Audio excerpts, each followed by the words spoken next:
Ler tamén algunha cuestión desto do Informe Brandariz, sobre todo dos últimos días.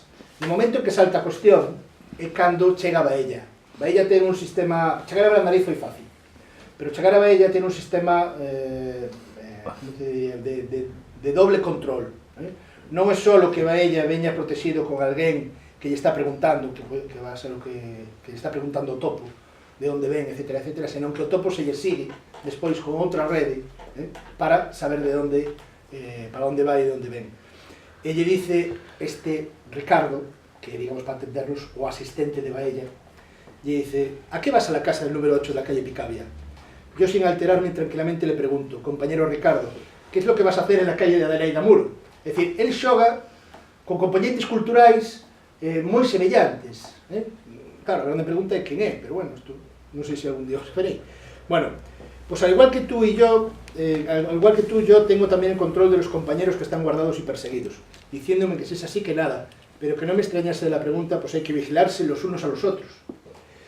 Yo aprovecho la ocasión para decirle, dice el topo, para decirle que ni él ni nadie eran más revolucionarios que yo, que el tiempo de los discursos y mítines había ya terminado, que ahora era la ocasión de dar el pecho y demostrar las protestas de que tanto alardeaban ante las masas como revolucionarios.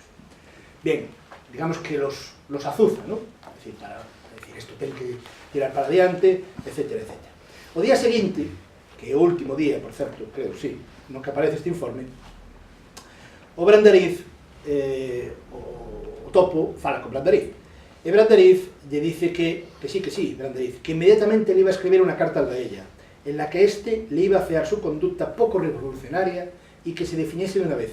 No había tiempo que perder en varias tonterías.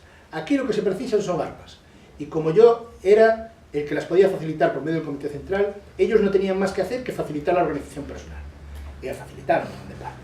Esa caída, e outras máis, virá, que forma parte, ademais, da estrutura, grande parte do despertar marítimo, funcionará así. Bueno, en resume, xa me estendí máis, me dixe aquí o vosso compañeiro media hora, pero creo que me estendí un pouco máis,